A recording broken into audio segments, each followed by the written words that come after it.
Portanto, eu sou um hacker por natureza, comecei a programar aos 14 anos, tive o meu primeiro produto a ser vendido nas lojas de microinformática quando tinha 14 anos, sempre fui péssimo no negócio.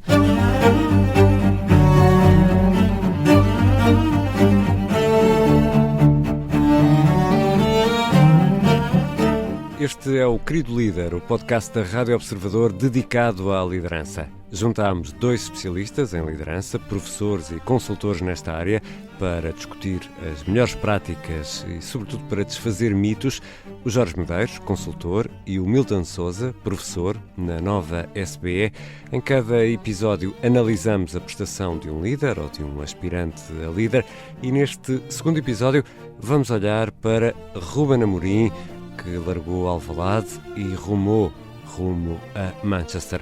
Vamos ainda conversar com Paulo Dimas, Chief Executive Officer do Centro para a Inteligência Artificial Responsável, é também Vice-Presidente para a Inovação da Unbubble. O Paulo Dimas é também uma antiga estrela de televisão, de quem confesso, eu sei que é pecado, mas senti um pouco de inveja do Paulo, inveja da boa, mas já vamos explicar isto tudo. Eu sou o Ricardo Conceição e este é o Querido Líder. Bem-vindos, queridos líderes, Milton Sousa e Jorge Medeiros, bem-vindos a este segundo episódio.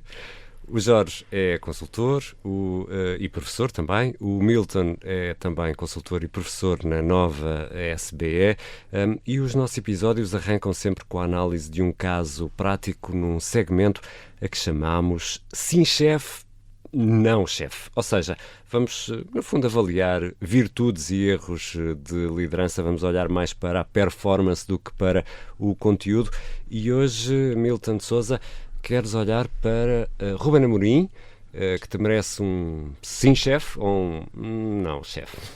É verdade, Ricardo. Eu, de facto, tenho sido sempre um grande fã do Ruben Amorim, enquanto admirador do desporto.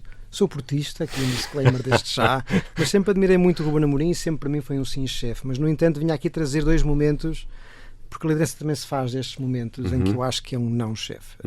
Desde logo por um momento em que ele teve, a meu ver, um pouco infeliz de anunciar há uns tempos atrás de que estava perante aquela que seria talvez a pior equipa de sempre do Manchester United. Eu julgo que isto, do ponto de vista da motivação, com um conjunto de jogadores que já se sentem muito em baixo, e eu compreendo, se calhar pode ter sido um desabafo, frustração, que me parece mais isso do que algo intencional, porque por vezes os líderes usam frases polémicas para provocar a mudança. Eu julgo que aquilo foi mais um desabafo de momento pouco ponderado, que eu acho que ele provavelmente se arrependeu pouco depois de eu ter dito, que eu acho que não ajudou a manter, ou pelo menos a melhorar o espírito da equipa naquilo que era o seu desempenho. Portanto, eu aí daria claramente um não chefe. E depois há um outro aspecto que me faz um pouco de confusão, confesso, que é do ponto de vista estratégico. Há um conceito, e peço mais uma vez desculpa às vezes por usarmos estes termos ingleses, que é esta perspectiva do resource-based view of the firm, ou seja, eu fazer a estratégia a partir dos recursos que tenho. E confesso que ainda não entendi muito bem esta lógica de eu insistir no modelo e ao mesmo tempo me queixar que não tenho jogadores para o fazer. E portanto, das duas uma, ou ele muda o modelo, ou de facto muda os jogadores. Como não consegue mudar os jogadores assim de um dia para o outro... Até porque é caro, não é? É porque é caro e não pode só estalar os dedos e tem os jogadores. Eu julgo que se calhar estava na altura de haver alguma agilidade estratégica para se ajustar àquilo que tem. E isso faz-me um pouco de confusão, enquanto líder portanto, não ter essa flexibilidade. O que estás a dizer é que o Ruben Amorim, enquanto líder, espera que a realidade se adapte a ele e não ao contrário, é isso? Eu neste momento quase que parece isso de facto, assim uma espécie de negação da realidade que tem, dos jogadores que tem. E de facto, se eles não têm a capacidade para interpretar o modelo, se calhar temos que ter alguma agilidade para adaptar o modelo aos jogadores que temos. E vamos ver se o Jorge Medeiros te acompanha num sim-chefe ou num não-chefe, te acompanha num não-chefe neste caso. Jorge, que avaliação fazes? Olha, pensámos de forma independente sobre isto e eu trago aqui outro tema que vai ser um nin-chefe. Um nin-chefe, não tanto no Ruben Amorim, parece-me, pelo que vejo e pelo que sei, posso estar enganado, que é uma pessoa que, enquanto esteve em Portugal, muito acarinhada pelos jogadores, que defende os jogadores. Portanto, quando o Milton faz esta análise, de facto, eu acho que nos deve causar alguma atenção, mas pode ser um lapso. Os líderes têm lapso, as pessoas têm lapso. Eu concordo aqui que também atribuiria a um momento menos feliz. Mas o tema que trago é outro, e é um tema que quero trazer para ajudar a pensar também a liderança. Nós muitas vezes fazemos paralelos entre o desporto e a liderança e esquecemos de que são muito dificilmente comparáveis. O desporto, o futebol, por exemplo, do ponto de vista operacional, é um sistema muito mais fechado do que uma liderança num ambiente absolutamente complexo. Mas feita esta ressalva, a minha pergunta é esta: até que ponto é que um líder que tem uma equipa que construiu e que desenvolveu e que funciona muito bem, quando deixa essa equipa, se essa equipa colapsa e se o líder é a pedra angular, a minha pergunta é: continua a ser um bom líder? Sim ou não? Isto leva-nos para outra conversa. E outra conversa são os raciocínios de primeira e os raciocínios de segunda e enésima ordem. Raciocínio de primeira ordem. Isto quer dizer que ele era muito bom líder, tão bom líder, que era essencial, e, portanto, isso vê-se, ele saiu logo, a equipa colapsou, logo ele era um bom líder. Mas ele é que era a equipa, é isso? É a pergunta, não tenho resposta, jamais poderia ter uma resposta, nem estou sequer a falar concretamente do Ruben Amorim, estou muito mais a falar das interpretações que nós possamos fazer, que podem ser levianas. Isto na prática é só um truque para podermos falar de liderança, mas continua. Era isso. Ricardo, eu estava aqui neste processo e ajudar a pensar a liderança desta forma, porque há aqui uma espécie de dicotomia. Nós atribuímos traços de liderança, atribuímos valores de liderança e muitas vezes esquecemos que é muito mais complexo do que isto. E se numa organização qualquer o líder deixa a organização ou transita para outra e a organização colapsa, até que ponto é que foi de facto um bom líder? E se utilizarmos a lente da capacitação e da autonomização e do empoderamento que o Milton falava num episódio anterior, então aqui, se calhar, temos de questionar aqui algumas das escolhas de liderança. Fica só este momento de reflexão. Fica este nin com sabor a não, chefe, do Jorge Medeiros, e também um não, chefe, do Milton Sousa ao Ruben Amorim. Este querido líder, ainda vamos conversar com alguém que dedicou a vida à tecnologia, Paulo Dimas, uma pessoa que, quando era miúdo, tinha uma penosa tarefa. Tinha mesmo um trabalho daqueles chatos, terríveis. Tinha de testar alguns jogos de computadores. Mas já lá vamos falar disso. Aproveito este momento para deixar um pedido muito especial, que é muito simples, é clicar em seguir este podcast na aplicação que habitualmente usa para ouvir podcasts, como a Apple Podcasts, Spotify, YouTube. Estamos disponíveis nas mais variadas plataformas e é uma grande ajuda para nós se seguir este podcast. Agora está na hora dos tão ansiados conselhos de liderança, no fundo, no segmento que dá nome a este nosso podcast, o Querido Líder.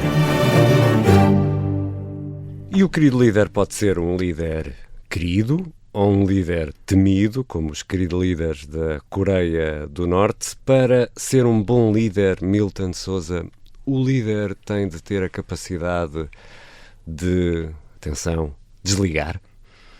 Sem dúvida, Ricardo, um líder que consiga, de facto, sustentar o seu desempenho não o consegue fazer de forma permanente. Eu costumo fazer um pouco a brincar, todos conhecemos o Usain Bolt, não é? Corre os 100 metros em 9 segundos e qualquer coisa. Se ele o fizesse imediatamente a seguir, provavelmente seriam 10 segundos, e logo a seguir seriam 11, e logo a seguir seriam 13, e logo a seguir seriam 14. E perdia. E, portanto, eu não consigo sustentar alto desempenho sem ter período de repouso, sem ter descanso. E ao bocado eu concordo com o Jorge plenamente que, de facto, o desporto por vezes é usado de forma excessiva como paralelo para aquilo que é a realidade das empresas, porque a complexidade é outra. Concordo 100%. Ainda assim, acho que podemos retirar essa lição. Uma boa equipa de futebol, uma boa equipa de alto desempenho no desporto, faz o seu estágio, descansa no dia anterior, ao momento em que está ao seu melhor. E acho estão que sempre a contar os dias entre jogos. Exatamente. E as horas. Não é? Isso é uma vantagem que o desporto tem, porque de facto esse escalonamento dos momentos de desempenho estão muito bem definidos. Nas empresas nem sempre é assim. Ainda assim, acho que deve haver esse cuidado dos líderes poderem, de facto, saber desligar para poderem estar ao seu melhor, desacelerar para poderem acelerar quando é preciso. E falta muito essa capacidade de desligar no dia-a-dia. E depois falta um outro desligar, mais filosófico, que é um certo desprendimento. E aqui há uma relação paradoxal. Acho que um líder tem que estar simultaneamente muito comprometido com o que quer fazer e, o querer, e a ambição que quer, e ao mesmo tempo também um certo desprendimento para que quando corra mal não entre numa espiral negativa de frustração que depois passa para as equipas também. E portanto eu acho que desligar é essencial. O Stephen King costumava dizer que o problema dele não era escrever, era saber parar de escrever, porque isso era importante para conseguir estar ao seu melhor. Mas, Jorge, não é expectável ou não se espera que um líder desligue o telefone, ou desligue o WhatsApp, ou não atenda, ou não esteja disponível. Oi, Ricardo, estás a abrir uma caixa de Pandora. Eu mordo o isco, Como é que o Milton defende uma coisa destas? Eu mordo o isco, acho que aqui eu concordo em absoluto, acho um paralelo perfeito. Deem-nos um exemplo de um qualquer atleta de alta competição que não tenha pausas para repouso, para recuperação, para recapacitação. Não há. Especialmente em desportos fisicamente exigentes. Portanto, nós muitas vezes não temos isso nas organizações, concordo totalmente, e há outra coisa, é que mesmo que eu não pare, os efeitos não são só em mim, eu provavelmente estou a propagar isso para a minha equipa. Um líder cansado cansa a equipa? Ou um líder que não se cansa também pode cansar ainda mais a equipa. Sem dúvida. Portanto, isto transmite-se. Aliás, nós temos muitos estudos que mostram que nós conseguimos explicar a 70% da variância daquilo que é o clima organizacional de uma equipa. Perdoem-me aqui a versão científica em mim. Como é que é? 70% da variância do clima organizacional de uma equipa pode ser explicada pela forma como o líder se comporta, mesmo daquilo que ele não se apercebe. E, portanto, se eu de facto sou naquele modo permanente, de corrida permanente, de ânsia permanente, isso vai passar para a equipa invariavelmente, porque tudo é amplificado 1000, 10.000, 100.000 vezes, porque tudo é notado e tudo é amplificado. E, portanto, isso é muito importante o exemplo que damos, sem dúvida. E há aqui outro tema também, que é, se for um líder destes, pode ou não ter consciência de que é assim. Se não tiver consciência de que é assim, no limite pode fazer uma rotação da equipa porque acha, mais uma vez no limite, estou a exagerar o argumento, que ninguém serve e, portanto, só vai à procura de pessoas que consigam acompanhar o ritmo dele. Pronto. Ou então é uma pessoa que tem esse, eu peço desculpa pelo inglesismo, esse insight ou essa capacidade de olhar para dentro, mesmo que não veja porque tem alguém que lhe permite ver isto, e aí pode fazer-se um caminho de construção. Para não estourar a equipa, para não falarmos de burnouts ou perturbações de ansiedade ou depressões, etc. Mas, Dr. Sousa, deixa-me voltar a isto, porque penso que a realidade é muito esta, quer dizer, o líder que está, digamos, que ainda tem uma administração em cima e tem uma série de elementos na equipa abaixo, vamos imaginar que está aqui, não no meio, mas a 3/4 da hierarquia ou até no meio, ninguém espera que ele desligue, não é? Nem as pessoas da equipa que ele organiza, nem as pessoas que estão acima dele. Como é que se resolve isso? Facto, tu falavas do paradoxo, mas é mesmo, não é? É extremamente complexo, sobretudo num contexto cultural em que ainda é expectável isso acontecer. Eu julgo que em alguns países em que esta forma de estar nas organizações, no trabalho, não é assim tão evidente, ou seja, em que sair às 5h30 ou às 6 ou desligar o telemóvel depois de determinada hora é visto como mais normal, é mais fácil a quem está nessa sanduíche, né, nessa gestão intermédia, poder, por um lado, não responder a um e-mail de quem vem de cima e poder convidar as pessoas que estão em baixo a fazerem o mesmo. Num contexto em que ainda não é tanto assim, é mais difícil. E, portanto, eu julgo que ainda há um caminho a percorrer, mas aquilo que se nota já é que as novas gerações que estão a entrar nas organizações já não começam a aceitar isto com tanta naturalidade e até levantar a voz a dizer, eu acho que não é assim que se trabalha. E, portanto, os líderes estão a querer também a lidar com esta nova situação. E isso causa estranheza nas FIAs, não é? Causa estranheza, e nós já tivemos alguns episódios históricos, e se calhar quando se chega a uma altura de ter de ser mandatada a hora de desligar os servidores, bom, isto é uma solução drástica, porque O problema deveria ser resolvido para não termos de chegar a este ponto, não? Porque é uma questão cultural, a partir do momento há uma imposição de fora, mas a ideia é não chegarmos a este ponto. Mas deixem-me fazer aqui ainda de advogado do diabo, mas é possível ter uma empresa, uma organização capaz, competente, competitiva, desligando às 6 da tarde? Eu vou pegar aqui porque tu fizeste há pouco a pergunta mais abrangente, tu pode ou não pode desligar o telefone, e a resposta, como em todas as coisas complexas, é depende. É evidente, mas não é o depende. Podemos dizer o depende, isto não dá em nada, mas depois podemos contextualizar, e o contextualizar ajuda-nos a pensar. Por exemplo, se o líder está, ou se a organização está num momento difícil, por exemplo, uma situação de crise, obviamente o telefone tem de estar sempre disponível. Porquê? Porque há acontecimentos em tempo real que precisam de resposta em tempo real. Vamos agora passar para outro extremo. Mas se estamos na presença de um líder que quer estar presente em todas as decisões e sempre ligado e sempre disponível, até pode ser com a melhor das intenções. A política da porta aberta, estou sempre disponível, etc. Mas isso cria outros problemas, ou pode criar outros problemas, e pode ser sintoma de um excesso de controlo, ou etc. E a ideia de que as pessoas estão sempre disponíveis on call a qualquer momento pode fomentar, de certa forma, uma falta de planeamento e de estruturação do trabalho, não é? Porque as pessoas estão sempre disponíveis, não precisamos planear. E, portanto, é uma questão de equilíbrio nestes dois fatores. E ao segundo programa sobre liderança, ensinamos a desligar. Parece muito bem. Nos próximos episódios vamos deixar aqui mais conselhos do Milton Sousa e do Jorge Medeiros, os nossos especialistas nesta área. Vamos continuar a conversar com eles e a deixar conselhos. A fechar esta primeira parte, vamos receber o nosso convidado, o Paulo Dimas. Paulo Dimas, que é Chief Executive Officer do Centro para a Inteligência Artificial Responsável e também Vice-Presidente para a Inovação da Unbabel. Bem-vindo, Paulo. É um prazer. Paulo Dimas, eu pedi ao Gemini da Google para escrever a primeira pergunta desta conversa, e a sugestão do Gemini foi isto. O Centro para a Inteligência Artificial Responsável tem como missão o desenvolvimento de inteligência artificial responsável. Até aqui ele acertou. Para começar, pode explicar-nos o que significa na prática o conceito de IA responsável e qual a importância de se focar neste aspecto no atual cenário tecnológico? É assim, quando nós começámos a imaginar o centro, em parceria com outras startups, nomeadamente com a Fidesai no início, nós imaginámos que o futuro da inteligência artificial iria trazer determinados riscos que de facto se estão a materializar a uma escala que há 4 anos era impensável.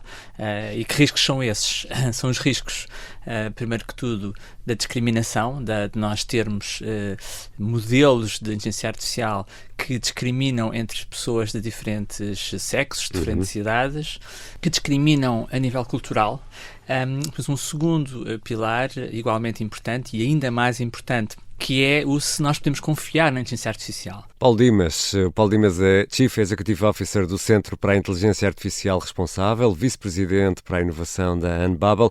Na segunda parte deste querido líder, vamos continuar a conversar e eu prometo ir ponto por ponto para olharmos para a carreira do Paulo Dimas e tentar perceber como se estimula uma equipa a inovar, impedindo que fique sentada.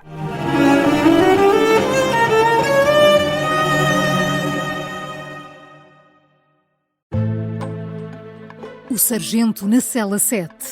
O homem na cela 7 escapou à morte por pouco. Piratinha do ar. Eu já disse que ele só tem 16 anos. Um espião no Kremlin. Esta é a história escondida de como Putin montou uma teia de poder e guerra. O encantador de ricos. Todos queriam estar com ele, todos queriam ser vistos com ele e todos queriam fazer negócios com ele. Operação Papagaio. Dão-lhe a entender que o melhor é que também fique calado. Matar o Papa. Crono não está só disposto a matar, também está disposto a morrer. Um rei na boca do inferno. A mansão da boca do inferno está cheia de espiões e informadores, por dentro e por fora. São histórias que fazem parte dos Podcast Plus do Observador. Pode ouvir no site do Observador, nas plataformas de podcast e no YouTube. Podcast Plus é mais do que um podcast.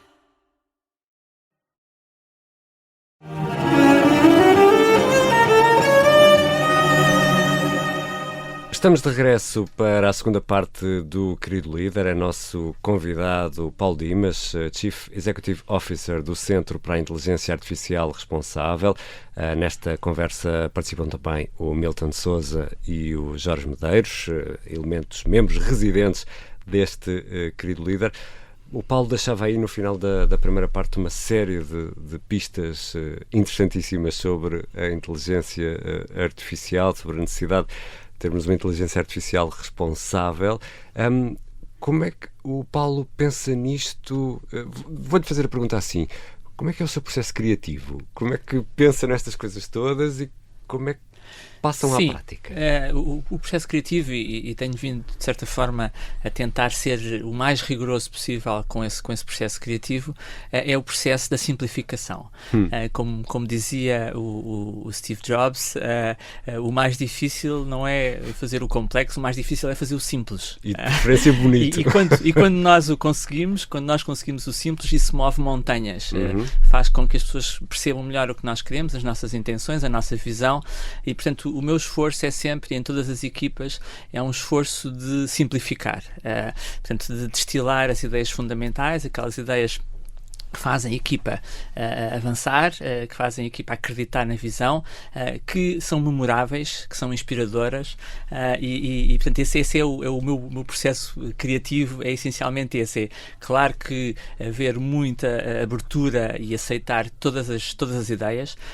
Um dos aspectos que também cultivo em todas as equipas com quem tenho trabalhado é o aspecto da segurança psicológica, portanto, em inglês do psychological safety, que para mim é a principal qualidade de uma equipa de alta performance. Portanto, nós temos de ter nestas equipas esse espaço para criar livremente, para errar, especialmente em inovação.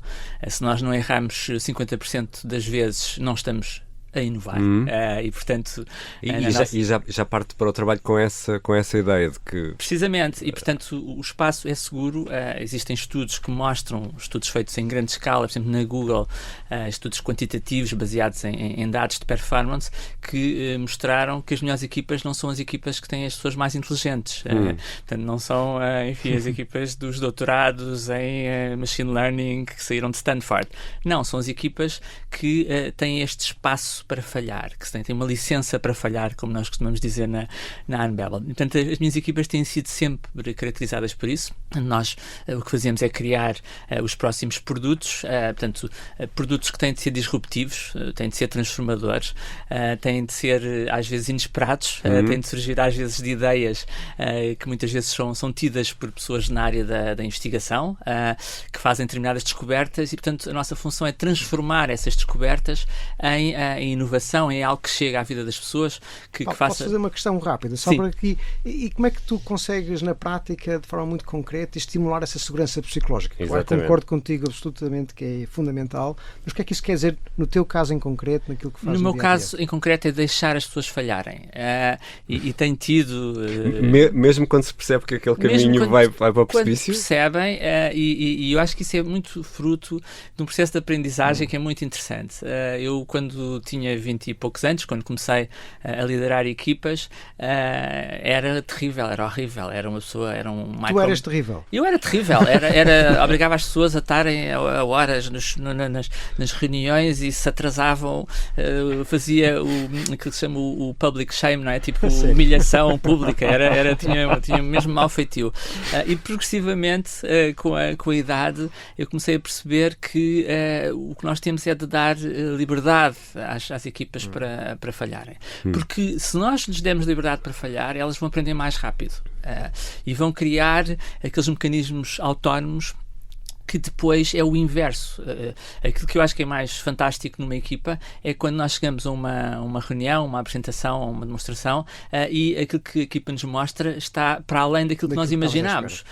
E isso é aquela sensação de, digamos, recompensa enorme, que dizem, e isso acontece com alguma regularidade, a equipa ser melhor que nós próprios. Houve alguém que tivesse dado quem é que te fez ver a importância de alterar os teus comportamentos enquanto líder? Foi algo que aprendeste por ti ou foi alguém que te ajudou a pensar, Paulo, espera lá? Eu acho que foi algo muito que aprendi por mim.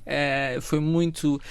eu, a certa altura na minha vida, comecei para já a desacelerar.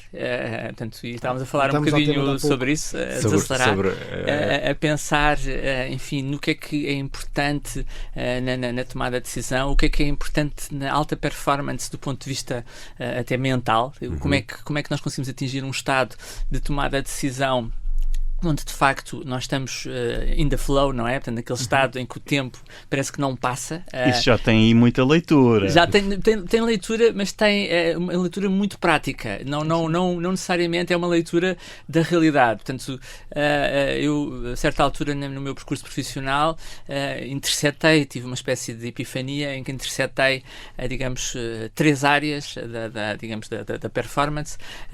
Uma delas, a área da neurociência, e uma das coisas que eu aprendi, portanto, tem sido uma das áreas que me tem fascinado desde sempre, desde que li o R. Descartes, do António Damasio, que é o meu ídolo pessoal, que fiquei sempre muito fascinado sobre a forma como o cérebro humano funciona. E uma das coisas que aprendi é que o nosso cérebro tem estados diferentes de criatividade, de produtividade, e nós às vezes não devemos forçar usá-lo na altura errada.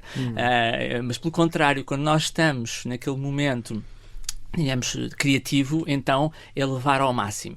E, portanto, eu não sou muito estruturado na forma como ataco os desafios e sou mais espontâneo e acredito muito nesse princípio do nosso cérebro estar... E o Paulo dos 20 e tal anos, ou dos 20 e picos, não respeitava esses tempos? Não respeitava esses tempos. Era um Paulo obcecado pela produtividade no sentido de horas de trabalho, que media resultados em horas de trabalho. Em quantidade, não é? Em quantidade. Esgotava as equipas. Eu lembro, fiz um grande projeto para a Expo 98, que foi os quiosques multimédia, e levei a equipa completamente à exaustão. Aquilo no final, na semana a seguir ao lançamento, praticamente metade da equipa já não queria trabalhar comigo. Portanto, esses projetos acabaram por me ensinar. Mas também, eu estava a falar aqui uma interseção de 3 aspectos. Exatamente. O primeiro, a parte da neurociência. O segundo, o aspecto no fundo, da parte da colaboração entre equipa. E, no fundo, aquilo que é o mais clássico a nível de equipas de alta performance, que é discutida a complementaridade de personalidades, portanto, no fundo, conseguir colaborar com os nossos colegas, percebendo as suas, digamos, diferenças, isso tudo. E depois uma terceira área, que é a área mais espiritual, se quisermos. E isso agora, vou ficar aqui, que foi os princípios filosóficos do taoísmo. Eu, a certa altura, isto vai ser estranho, mas comecei a despertar para, digamos, uma filosofia de vida que se identificasse comigo. Eu achava que até certa altura que era budista, portanto, porque não sou propriamente crente num Deus, e portanto estava à procura de algo que me complementasse do ponto de vista mais espiritual. E descobri o taoísmo, e o taoísmo é algo que nos faz precisamente levar a estes estados sempre positivo, sempre otimista em relação à vida. O taoísmo ensina-nos que se nos acontece algo negativo, nós temos de ver a parte positiva desse algo negativo.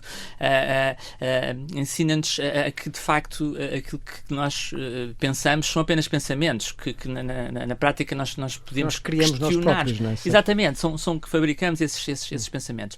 E, portanto, seguindo esses princípios, eu julgo que encontrei, digamos, uma forma e que tento sempre transmitir às equipas, um dos livros que é o que eu recomendo sempre às equipas, às vezes especialmente a colaboradores que estão às vezes um bocadinho mais ansiosos com a vida, é o The Tao of Pooh, É um livro sobre o taoísmo que foi escrito com base nas personagens do Winnie the Pooh e isso faz-nos olhar para a vida a pensar mais no presente, muito mais no presente do que no futuro. Portanto, eu acho que muitas vezes as equipas estão demasiado ansiosas com o futuro e isso afeta a sua performance no presente. E, portanto, é isso que eu tento transmitir às equipas, esses princípios, porque é assim que de facto se criam. Então digamos, temos um Paulo Dimas completamente diferente ao longo da carreira. Completamente diferente, sim. E nós temos aqui uma das perguntas fixas: é quando é que percebeu que era o líder? Eu é que sou o líder, não é? Sim. Quando é que percebeu a cada etapa que tinha que... Pronto. Há algum episódio em particular que nos pode consiga partilhar connosco? Portanto, eu sou um hacker por natureza. Comecei a programar aos 14 anos. Tive o meu primeiro produto a ser vendido nas lojas de microinformática quando tinha 14 anos. Sempre fui péssimo no negócio. Portanto, vendi o produto, salvo erro, por 1000 escudos na altura. Okay? Um conto reis. Portanto, um conto reis. E ele depois foi posto à venda. Está a nota emoldurada, não é? Exato, foi posto à venda e ainda dei 17% ao meu melhor amigo de infância que me ajudou na parte dos gráficos e das equações. Portanto, tínhamos os dois 14 anos. E depois ele foi posto à venda por 2,500, portanto, Ótimo negócio, Quando Paulo. eu vi, espera aí, mas portanto, sempre comecei assim, então eu sempre Portanto, estamos a falar mais ou menos entre 5 euros a 15 euros. Exatamente. E, portanto, eu sempre acreditei que o poder devia estar em quem cria, quem faz. E sempre fui muito contra os managers, sempre foi. O momento em que eu realizei a necessidade de facto de ser um manager, que era uma ideia que eu rejeitava completamente. Lembro perfeitamente esse momento, eu tinha para aí 18, 19 anos, estava no técnico, nós estávamos a fundar uma associação de estudantes do técnico, que é a Junitec, tanto que é uma associação, enfim, cheia de qualidades e que ainda existe e que ganha prémios em toda a Europa, prémios de empreendedorismo.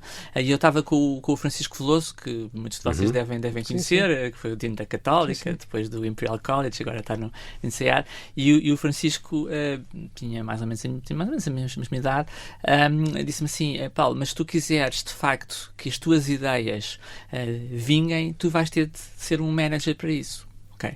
E eu disse: não, eu não quero, eu quero é fazer, eu não quero gerir pessoas, eu quero é fazer. E depois eu vim a perceber que de facto tinha de passar a ter essa função. E, portanto, foi aos 19 anos, como numa associação de estudantes. Mas... Espera, mas é que isto é um salto gigante. Exato. É um salto de um techie, se me permites, Paulo, completamente techie, não é? Que depois dá como 3 eixos: neurociência, desempenho de equipas, António Damasio, assim, uma das grandes figuras da neurociência e do estudo das emoções, e a espiritualidade. Portanto, isto é uma mudança aqui radical. Completamente, sim, que só descobri já muito mais tarde, já estava na Anbebel nessa altura. E comecei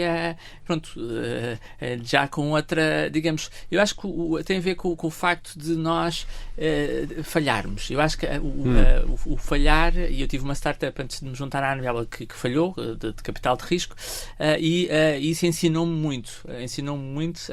A única coisa que me arrependo é não ter falhado mais rápido. Às vezes aprender mais cedo, não é? Exatamente, e ainda ter durado demasiados anos, durou quase 10 anos, portanto ainda foi quase uma vida, digamos, eterna nestes meios.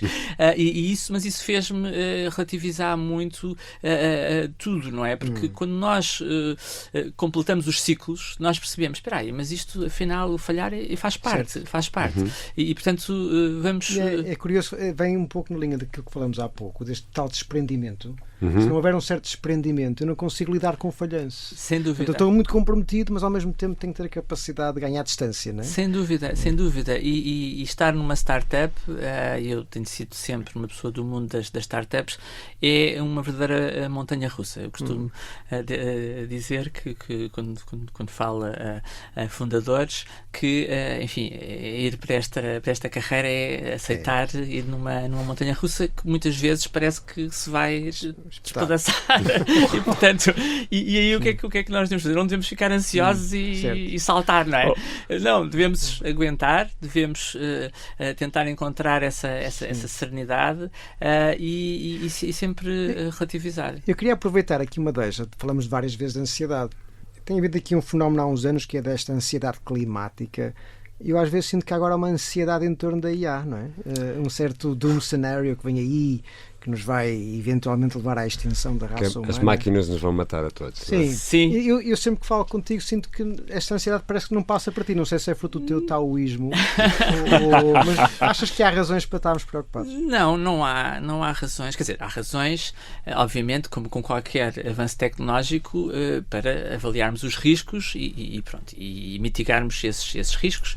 Estas novas capacidades tecnológicas de inteligência artificial permitem-nos, por exemplo, aumentar em muito a capacidade persuasiva de uma pessoa e, portanto, isso pode ser usado para o mal. Portanto, é uma ferramenta perigosa do ponto de vista, por exemplo, da cibersegurança e de criar burlas, portanto, de enganar as pessoas, porque nós conseguimos criar agentes de inteligência artificial que, por exemplo, podem, inclusive, usar a voz de um familiar nosso, dos nossos filhos. Portanto, isso é um cenário aterrador. E há esquemas criminosos já com a utilizar criminosos. Houve casos em Hong Kong, não é?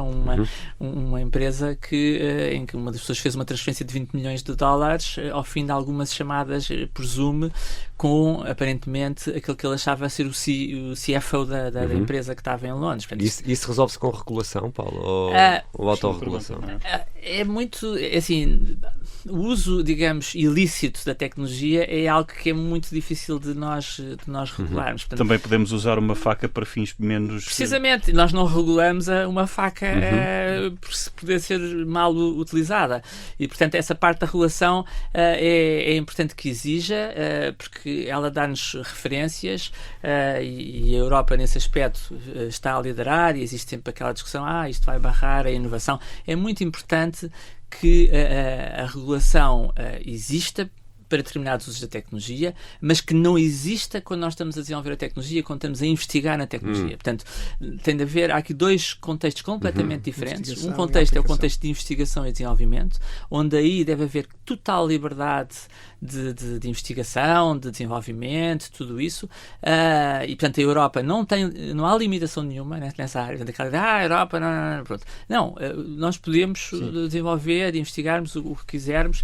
Por exemplo, costumo dar o exemplo do reconhecimento emocional. O reconhecimento emocional, por exemplo, pode ser muito útil quando nós estamos a desenvolver produtos para, por exemplo, crianças com necessidades especiais, crianças autistas, em que é importante perceber as reações dessas crianças a estímulos visuais.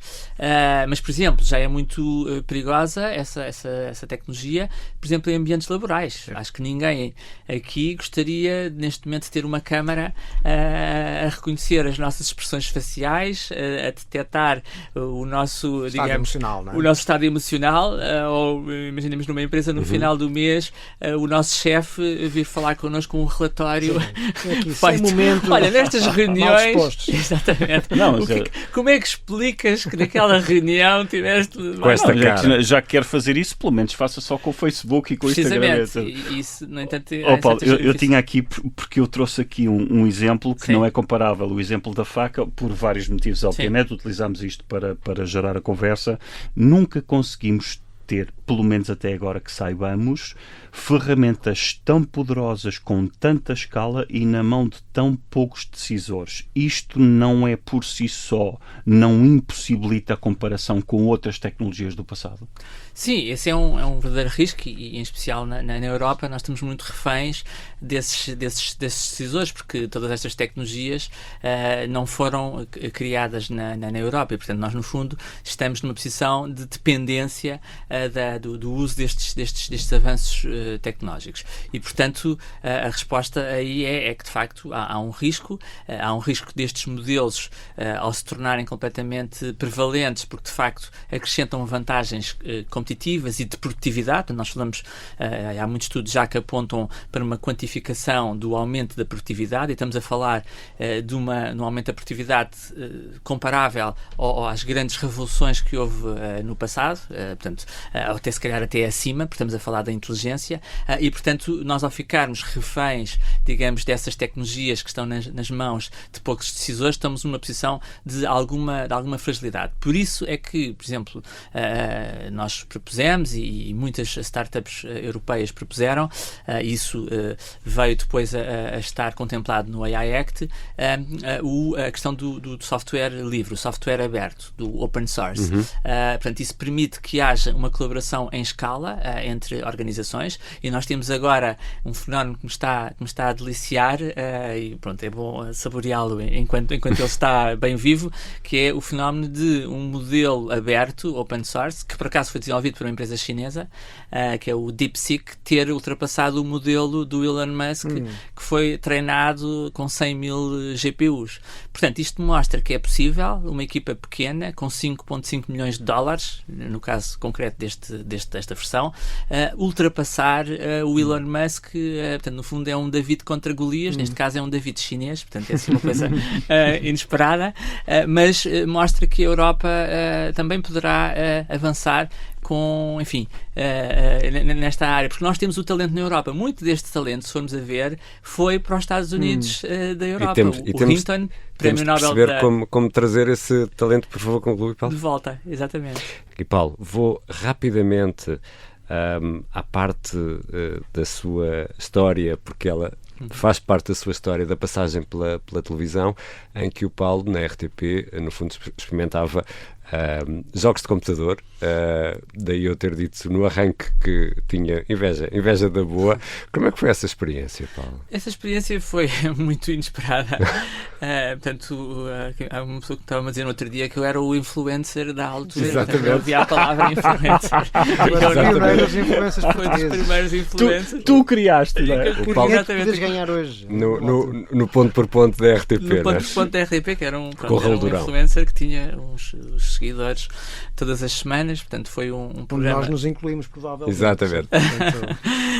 que durou 5 anos e meio ainda, portanto o programa eu comecei a fazer quando tinha 17 anos, e portanto surgiu de uma forma completamente inesperada. Eu na altura estava no INESC, no Instituto de Sistemas e Computadores, ligado ao técnico, portanto fui para o INESC quando tinha 16 anos, era o estagiário mais novo do INESC, e pronto, a RTP na altura precisava de alguém que percebesse de computadores, falaram lá no INESC e disseram, olha, temos aqui um miúdo que se calhar, pronto, até pode fazer esse trabalho. E eu, quando fui lá, eu pensei, isto vai ser uma coisa para falar sobre computadores e tecnologias e não sei o quê. E não, era sobre jogos. E eu pensei, ok, está bem, jogos. Eu já joguei muitos jogos. Pronto. E pronto. E então começou essa aventura na televisão, que era para durar 1 ano, portanto aquilo era um programa para 1 ano, mas que a certa altura já ia no 5º ano e nós achámos que ia ser a TV rural para as pessoas mais velhas.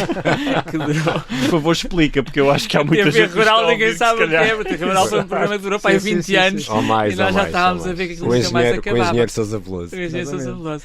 Uma coisa, Paulo, uma coisa que eu noto em ti, eu tive o prazer e a oportunidade de te ver em ação várias vezes e tenho uma admiração pela tua capacidade de motivar as pessoas, e que eu acho que és um excelente storyteller, ou seja, tu consegues traduzir por miúdos coisas que são muito complexas e a meu ver isso é uma característica fundamental num líder.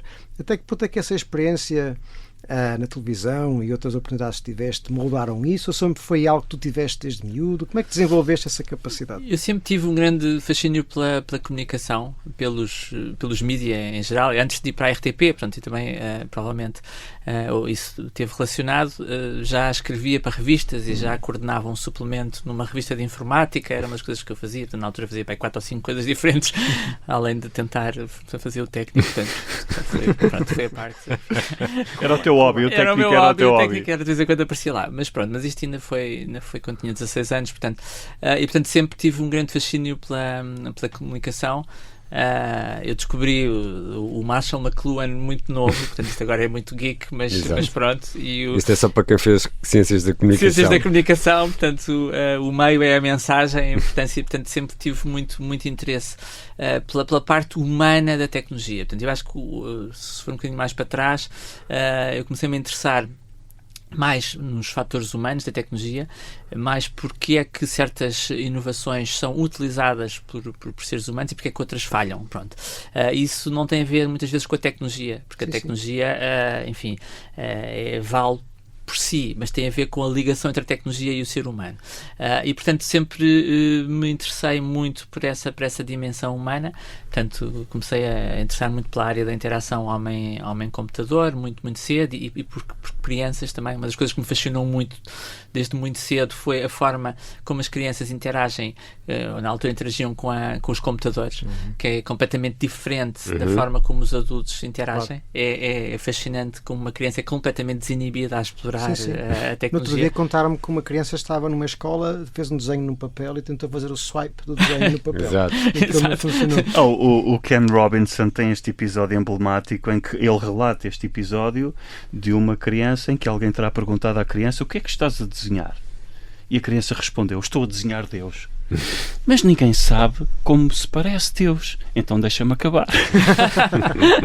Exatamente. E, portanto, sempre foi muito essa ligação entre a tecnologia e o ser humano que me atraiu desde muito cedo. Paulo, deixa-me fazer aqui uma pergunta. Estou mesmo curioso e vou voltar aqui atrás, porque trouxeste aqui alguns conceitos. Eu vou pegar num dos conceitos da psicologia que tu trouxeste, que é o conceito de fluxo, e para quem nos está a ouvir, é aquele equilíbrio entre a minha capacidade de desenvolver uma tarefa e o desafio dessa tarefa. Portanto, há aqui uma banda em que eu estou tão focado nessa tarefa que perco a noção e estou do tempo a passar. O que é que acontece? Quando eu estou em estado de fluxo, não estou a crescer.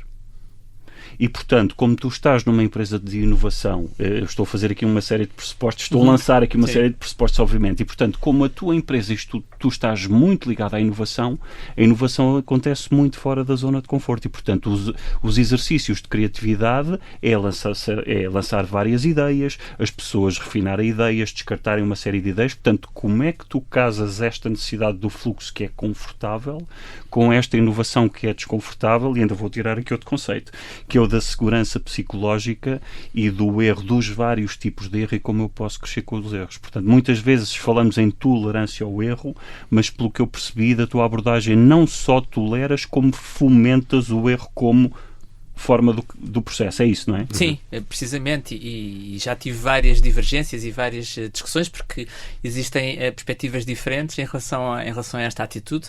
Há managers que acham que nós devemos proteger as equipas do erro e às vezes, quando elas estão a começar a falhar, substituí-las. Eu acho que isso é completamente errado. Um dos princípios que eu sempre segui a educar os meus filhos foi o dar-lhes confiança, transmitir-lhes confiança.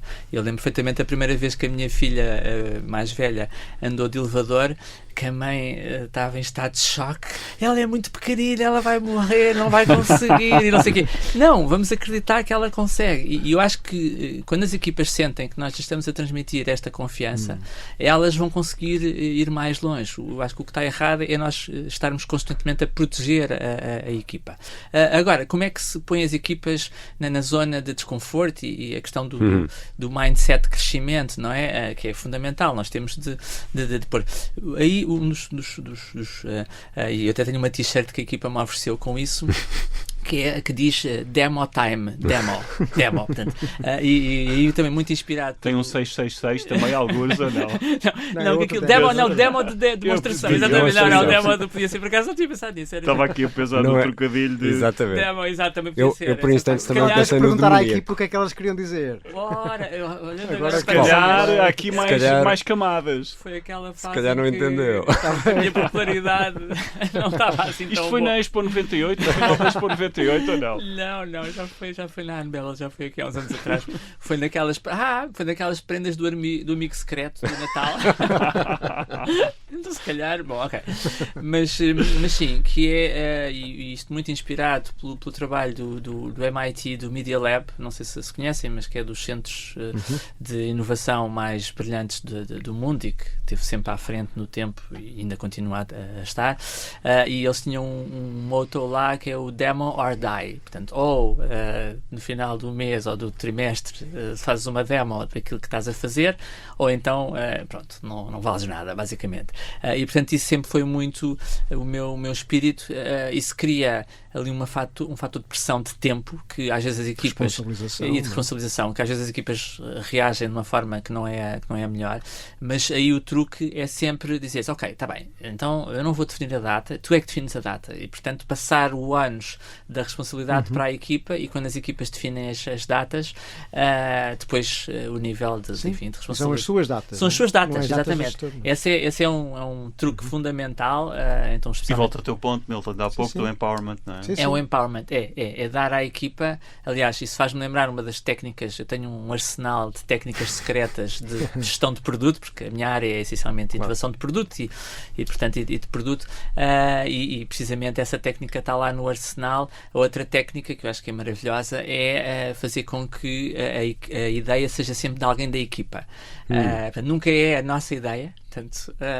Portanto, haver alguém da equipa que vem com a nossa ideia é uma coisa, aquilo é fantástico. Nem que seja preciso conduzi-la para ela chegar lá. Às vezes, exatamente, mas é aquele Mas momento... isso é muito interessante, isso retira um certo endeusamento do líder, não é? Precisamente. Às vezes o líder acha que tem de ser aquele... Mas espera, a ver se eu percebi bem. Portanto, vocês trabalham como equipa e fomentam o trabalho da equipa, mas simultaneamente fomentam a autoria da ideia. Precisamente. Exatamente. Portanto, a ownership da ideia é muito importante que seja da equipa e não do líder. Porque uma ideia que é tida pela equipa é uma ideia que é uma paternidade partilhada, não é? É uma paternidade partilhada, exatamente, e portanto é uma ideia que vai ter muito mais probabilidade de ter sucesso, para além de, e esse é um aspecto que às vezes é um bocadinho menosprezado, que é o aspecto da comunicação, que é, muitas vezes nós temos uma ideia de algo que queremos alcançar, mas a nossa ideia não tem a ver com a ideia da equipa. Isso acontece, já me aconteceu imensas vezes, que eu acho que a equipa sabe o que é que eu estou a pensar, mas eles estão a pensar numa coisa completamente diferente, e então gera aqueles desentendidos. Agora, portanto, lá está, se a ideia vier da equipa, se forem eles a explicar a ideia, então aí nós, pronto, é fantástico. E pensa muito na forma como comunica com a equipa, nessa altura de expor, bom, eu tive esta ideia, era incrível fazermos isto, e depois ninguém percebe nada. Exatamente, sim, não, isso é fundamental, e aí também um aspecto, uma técnica muito, muito importante, é apanhar a equipa no momento certo, para passar a ideia. E portanto, lá está o tal contexto. Isso é antes ou depois de jantar? Pois, é o contexto. Portanto, tive a oportunidade de assistir a uma palestra de Castro Caldas, de um dos mais famosos neurocientistas portugueses. Por acaso foi aluno do António Damasio. Não sabia isso. Um dia estava a falar com ele e ele disse: foi meu aluno, apesar de eles terem idades próximas. E ele deu uma palestra no colégio dos meus filhos, em que explicava o que é que a neurociência tinha a ensinar à educação. E uma das coisas que eu me lembro dele falar, e lembro muito bem, era dele dizer que quando uma criança está a querer aprender matemática, é aproveitar esse momento. O oposto é quando não está a querer aprender matemática, e não vale a pena. E, portanto, no caso das equipas é o mesmo. Quando a equipa está receptiva a uma ideia nova, é aproveitar... É a janela de oportunidade para utilizar o chavão, não é? O inverso também se aplica. É exatamente igual à regra. Isto é, quando a equipa não está predisposta a uma ideia nova, porque neste momento está em mindset de discussão e é preciso fazer isto, matamos a ideia completamente se a apresentarmos no contexto errado, porque a motivação da equipa não está para aí voltada. Isto levanta aqui uma questão interessante, que é, isto implica uma certa agilidade e uma certa desestruturação daquilo que é o dia-a-dia e as semanas. Como é que tu concilias, por um lado, esta disponibilidade de aproveitar o momento com uma certa estrutura e planeamento, para que não caímos naquele erro que falamos no início de estamos todos disponíveis on call quando for necessário? Como é que conjugas e reconcilias esta tensão? Sim, eu acredito muito na espontaneidade, no ambiente criativo. Eu acho que é muito importante nós vivermos o momento em que estamos, porque as melhores ideias vêm às vezes inesperadamente, vêm muito da serendipidade. Portanto, eu acredito muito que as equipas de maior performance serão sempre as equipas que estão localizadas, co-localizadas, exatamente. E portanto acho que precisamente surge do contacto humano, de olhar para o ecrã do colega. Portanto, o trabalho remoto não é bom. Eu sempre achei que num ambiente de competitividade que equipas remotas não têm a mesma... Sobretudo em tarefas criativas. Especialmente em tarefas criativas, claro. Exatamente. As minhas perguntas foram sempre quando havia equipas completamente remotas. Isto é uma startup muito famosa que é o GitLab, que foi todo, eles orgulham-se de nunca se terem encontrado praticamente, fizeram tudo remotamente. Mas eu acho que o produto, basicamente, aquilo é uma porcaria. Bom, mas aí teríamos de entrar com a linguagem científica, é difícil, não é? Mas uma andorinha não faz a primavera, não é por haver um caso supostamente de sucesso que se pode extrapolar para... Sim. Não, e há claramente uma vantagem competitiva dessa serendipidade e das pessoas se juntarem e de criarem nesse momento. Depois temos rituais, portanto nós temos sempre rituais. Os rituais que temos são rituais que combinam uma parte de planeamento, normalmente é um planeamento de curto prazo, 2 semanas, às voltas chamam-se os sprints, mas também combinam os rituais de retrospectiva, e esses são dos mais importantes que uma equipa tem, e a função do líder aí é fazer até afastar-se um pouco do processo, participar no processo, mas afastar-se. Eu já participei em sessões de retrospectiva, que no mundo das startups chamam-se as retros, é um nome muito emocional, porque é um momento em que os membros da equipa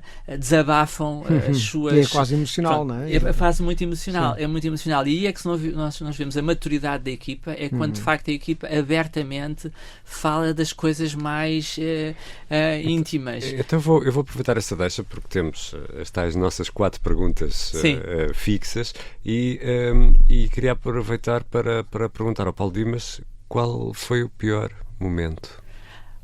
O pior momento da carreira. Bom, agora estava a falar, só para fazer a ponta em relação ao que estava precisamente a falar. Não é o pior momento, posso falar e lembro-me bem, mas nestes momentos de retrospectiva, que acontece normalmente nos finais dos sprints, ou pelo menos uma vez por mês, nunca menos que isso.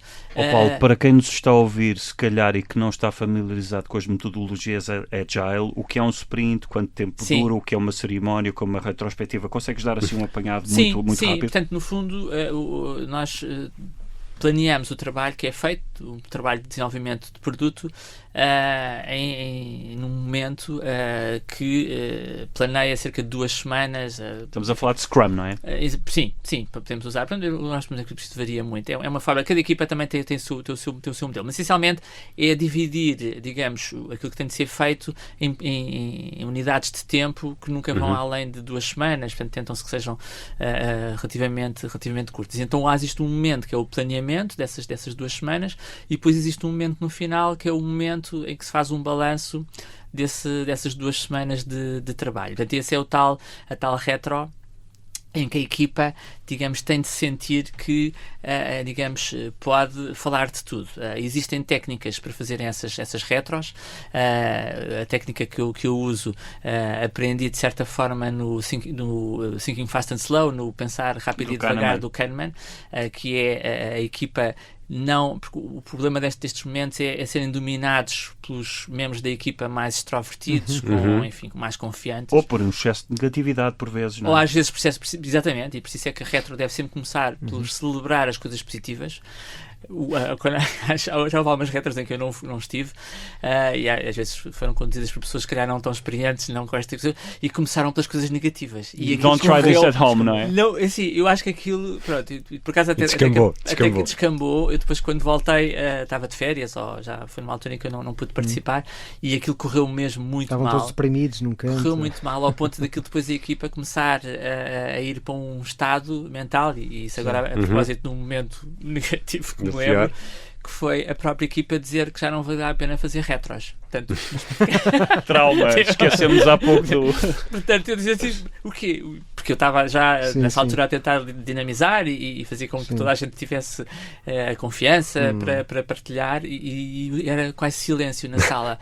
E a certa altura, porque aquilo é posto numa ferramenta antes da reunião, isto é, os membros da equipa escrevem aquilo que acham que está bem e o que está mal, sem bias nenhum, portanto, sem influência nenhuma da reunião. Nenhum sabe o que é que o outro está a escrever. Exatamente. Consegues garantir isso? E consegue-se garantir Nem isso. Que eles não falam sequer offline uns com os outros? Sim, em princípio isso não acontece. Portanto, é uma ferramenta que nós usamos que permite fazer isso, e portanto lá está, o Kahneman ensina isso no Thinking Fast and Slow. É das poucas coisas que ele ensina como práticas, porque aquilo, se leram o livro, chegam ao final completamente frustrados, porque aquilo aprende-se imenso sobre a natureza humana, mas muito pouco sobre como mudar. Como lidar com ela, não é? Exatamente, não conseguimos mudar. Na prática, parece que é algo que o ser humano pronto, tem estes biases e nunca há de mudar. Mas um que ele ensina é esse, no fundo, quando se vai para uma reunião, pedir-se aos participantes da reunião de antemão para escreverem os pontos que acham que devem ser discutidos, os melhores, os menos bons, e pronto, isso elimina o bias e depois é partilhado entre todos. Portanto, esse foi um momento especialmente difícil, em que a moral da equipa estava muito em baixo, mas claramente o pior momento para mim, na minha história de liderança, foi quando tive de despedir a primeira pessoa. Isso foi uma coisa completamente... Eu estremeci, eu estava a suar, eu entrei para a sala de reuniões, nunca me esquecer esse momento, e estava muito mais nervoso, obviamente, que o meu subordinado. E pronto, esse foi o pior momento, portanto, assim como me recordo. E depois quando foi no Covid, em que nós tivemos de fazer uma reestruturação, e eu tive de despedir, aí já foi um número de pessoas já mais significativo. E o que é que aprendeste desses momentos? Assim, eu aprendi que a empatia e a vulnerabilidade são as melhores armas, entre aspas, que nós podemos ter. Portanto, no fundo ser sincero. Eu lembro que chorei em algumas dessas chamadas. Foram momentos muito intensos. Nós, na altura, na minha equipa, tivemos o cuidado de ter um critério de deixar sair as pessoas que à partida iam conseguir arranjar emprego rapidamente, e já tínhamos várias posições fora para elas, mas foi muito duro. É das piores coisas que há, porque é um sentido de injustiça enorme, no sentido em que essas pessoas, no fundo, estão a ser preteridas em relação a outras. Eu trabalho com pessoas brilhantes, nós temos a sorte de ter o melhor talento que há a ser gerado nas nossas universidades. Os jovens mais brilhantes querem vir trabalhar connosco, e portanto é muito injusto. Nós temos de... É muito curioso que escolheram as pessoas que tinham mais chances de arranjar trabalho. Sim. Ou seja, vocês escolheram aqueles que calhar seriam os mais... Não necessariamente, porque eles eram todos tão bons, que pronto, nós tínhamos de... lá nessas coisas é sempre, ok, nós temos de manter a equipa o mais mais pequena possível, não é? No sentido de, portanto, eliminar redundâncias. Portanto, o critério é sempre, ok, se temos 3 pessoas a trabalhar, a fazer AI Engineering, se calhar passamos para 2, ou se temos 2 designers, se calhar temos de passar para 1, e por aí em diante. E aí o critério foi, em vários casos, ok, não, há aqui uma oportunidade fora para essas pessoas. Mas isso é extremamente, porque nós, no fundo, eu tento sempre ter muita empatia, portanto é uma coisa muito humana, muito emocional. Admitir as pessoas não é desistir das pessoas, não é? E o facto de vocês quererem ajudar também. Precisamente, como é que nós transmitimos a estas pessoas que elas não são piores que as outras, não é? Como é que isto se consegue passar? E quando elas são más?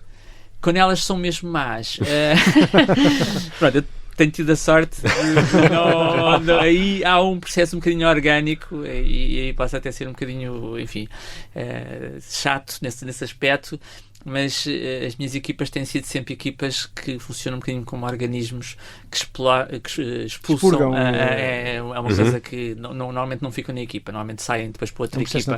É um processo natural que tem a ver muito com a cultura. Atenção que estamos a falar de equipas onde, digamos, não são equipas altamente estruturadas, altamente disciplinadas. Aquilo que nós fazemos é muito imprevisível, portanto, e muitas pessoas não se identificam com este tipo de princípios, gostam de estar em equipas mais, portanto, digamos, estruturadas, com mais planeamento, com mais previsibilidade. Portanto, nós vivemos sempre um bocadinho on the edge, portanto, nunca sabemos muito bem se aquilo que estamos a fazer vai funcionar ou não vai funcionar. E isso do ponto de vista de aguentar a equipa firme naquela visão é um desafio grande e que só pode ser alcançado com as pessoas também com esse mindset, porque se as pessoas começarem logo, existe muito aquela, isto não vai funcionar, pronto, estamos a fazer uma coisa que não vai funcionar. Nós temos o exemplo de um produto que é o Halo, que é um produto que foi demonstrado na maior cimeira do mundo de AI for Good, que foi talvez o momento mais memorável da minha carreira profissional, que era estar nesse palco das Nações Unidas. Em Genebra, exatamente.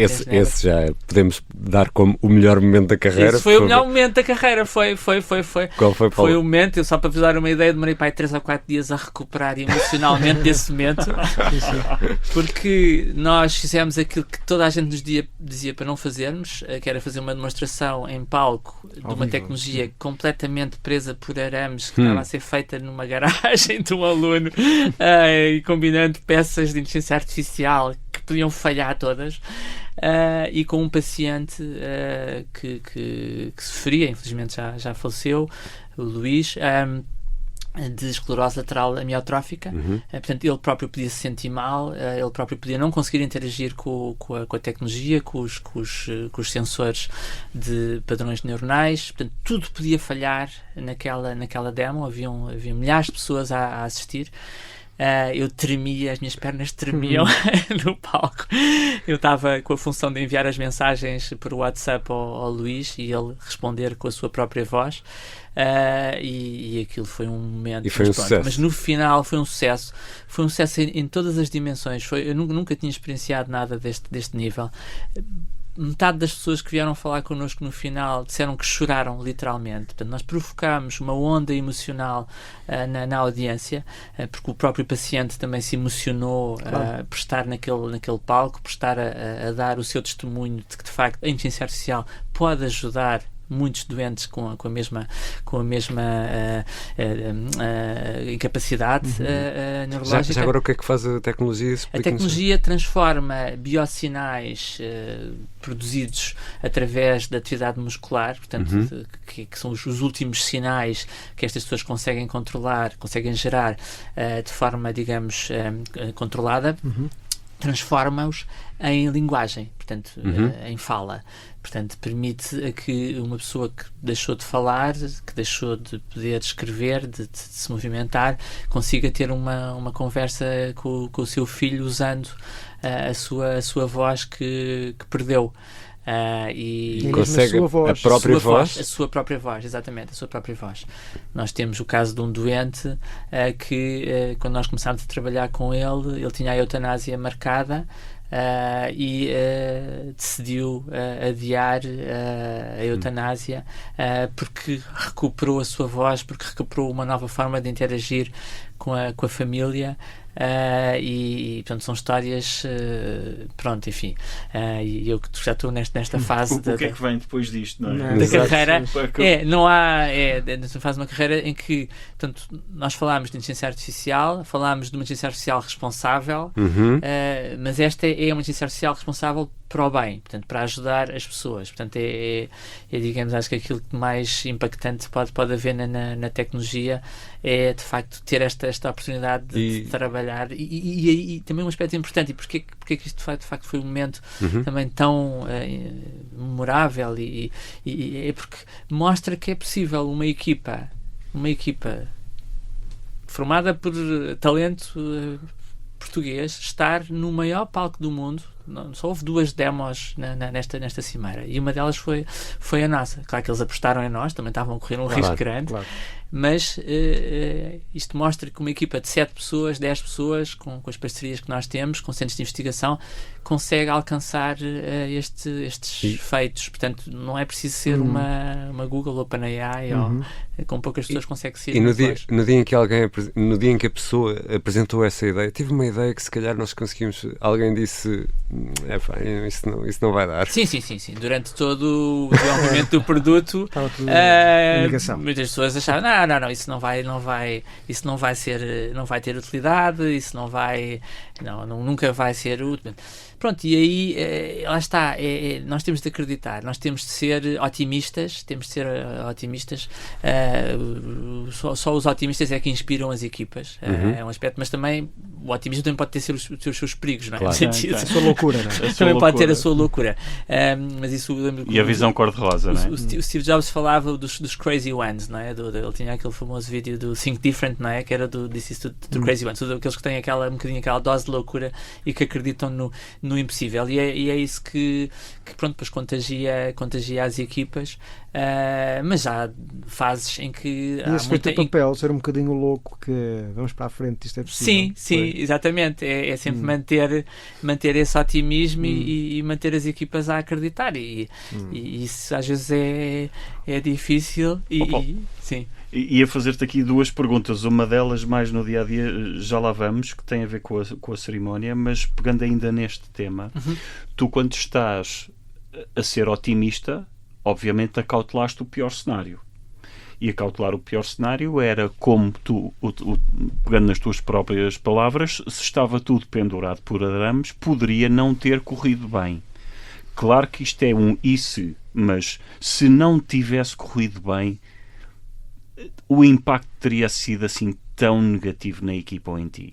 Ou se calhar nem por isso? Eu acho que o impacto teria sido... Eu costumo dizer que já houve 2 momentos na Anvil em que eu podia ter sido despedido na semana a seguir. Claro que depois as pessoas riem-se, porque pronto, enfim. Mas este foi um dos momentos que eu dizia a toda a gente: olha, se isto não correr bem, segunda-feira, isto foi numa sexta, ou que foi, segunda-feira, pronto, se calhar, enfim. Já não quem é que fecha a porta, não é? Exatamente, portanto vou ser despedido. Não, para mais era o Vasco que estava no palco a fazer a demonstração, eu estava a apoiar. O Vasco é o nosso CEO, e portanto, quer dizer, a pessoa que pronto, claro que ele ri-se com estes comentários, mas eu acho que nós temos de correr estes riscos, porque por exemplo, uma das coisas que eu insisti muito com a equipa, e também insisti isso quando foi do Web Summit, precisamente uma delas, mas aí sem um paciente, era de dar espaço à audiência de fazer uma pergunta ao paciente. Portanto, em que nós íamos ficar completamente... não sabíamos o que é que... Nós começámos a preparar a inteligência artificial para perguntas do tipo, sei lá, políticas sobre a guerra do Hamas na Palestina. Portanto, coisas que pudessem ser altamente incómodas do ponto de vista político. Portanto, tudo poderia acontecer ali naquela pergunta vinda da audiência. Mas eu acho que são esses momentos em que nós arriscamos que depois... quando são bem-sucedidos, fazem completamente a diferença. Toda a gente nos dizia, mostrem um vídeo. A própria equipa, havia developers na equipa que me diziam, Paulo, não, vamos mostrar um vídeo, isto pode falhar. É mais seguro. Vamos chegar. E eu, não só vamos fazer uma demo, como ainda vamos pedir ao público. E toda a gente... Não faças isso. Pronto, e se tivesse falhado, era chato. Mas a vida continua e pelo menos terias fomentado este espírito de ambição com propósito. Precisamente. Não é? E pronto, e o que acontece também nestes momentos é que nós aprendemos muito. Aprendemos muito, mesmo quando falhamos, não é? Portanto, e se falharmos, por exemplo, eu posso dizer que houve um momento da demo que falhou e ninguém percebeu.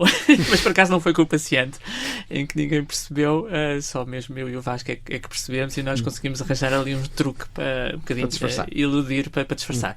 Pronto, porque aquilo, estamos a usar Bluetooth, bastava ele afastar-se do telemóvel mais dos X metros e ia perder a ligação. Perder o sinal. E portanto, enfim, estávamos ali, mas estes acho que são os grandes momentos, assim, que depois nós podemos dizer, olha, fizemos isto, e eu acho que o resto é aborrecido, é um bocadinho baunilha, não é? Um bocadinho baunilha. É um bocadinho aborrecido, é daquelas coisas, pronto, não, é preciso correr riscos, pronto, claro que nem toda a gente e o retorno que daí adveio, não é? E aquilo que foi a atenção que vocês conseguiram para o projeto permite alavancar outros sonhos e alcançar outras... Precisamente porque metas, nós percorremos riscos e fomos ao ponto. E eles, nas Nações Unidas, também nos disseram, olha, mas é assim, ok, se vocês vão fazer demo, têm de ter um paciente.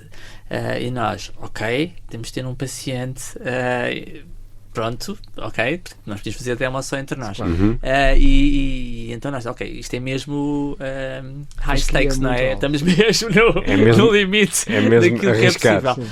E depois, pronto, a recompensa veio a seguir. Tivemos agora uma peça no The Economist, em que eles vieram-nos visitar, e saiu no podcast do The Economist falarem sobre o Halo, e portanto E temos agora 10 famílias a usarem, batemos o recorde ontem de 10 utilização. famílias. E pronto, e esse é o mais importante de tudo, é no final do dia estamos a ter impacto na vida destas pessoas, é só por isso é que faz sentido estar nesta vida de criar tecnologia. Isso.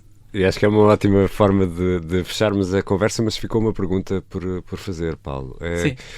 Se alguma vez ligou a dizer hoje eu não vou poder ir porque rebentou aqui um cano em casa, porque não lhe apetecia mesmo. Hoje não me apetece. Se não apetecia mesmo ir... já me aconteceu rebentar um cano. True story, não? Foi a sério. Rebentou o cano do esquentador. E foi assim uma coisa... Mas esse foi mesmo. Nada foi como mesmo escapar à pergunta com a verdade. Foi mesmo verdade.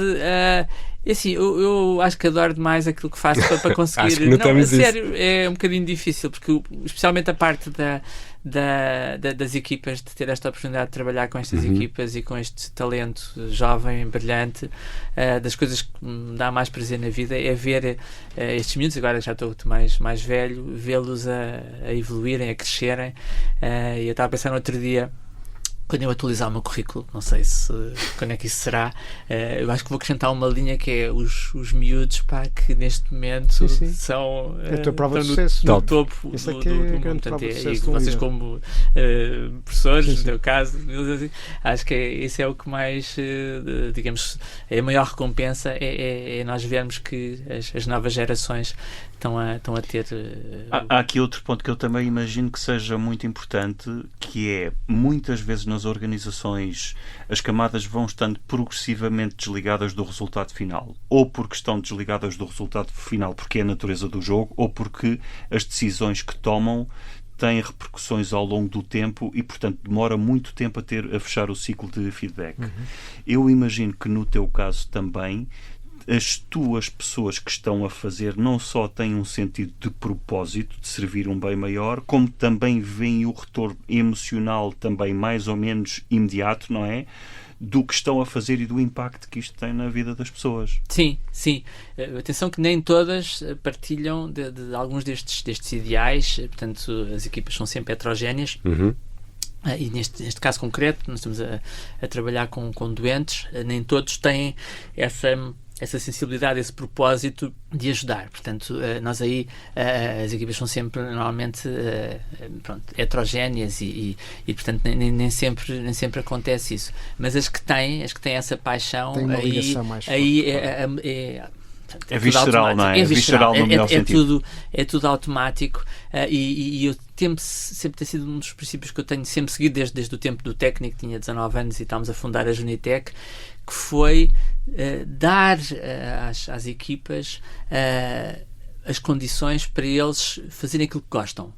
Eu acho que o facto, e lá está, e voltando à questão do taoísmo, um dos princípios do taoísmo é: se nós fizermos aquilo que mais gostamos, tudo o resto vai acontecer naturalmente. E portanto, minha motivação, o meu drive, a minha orientação é sempre de dar às equipas as condições para elas fazerem o que gostam.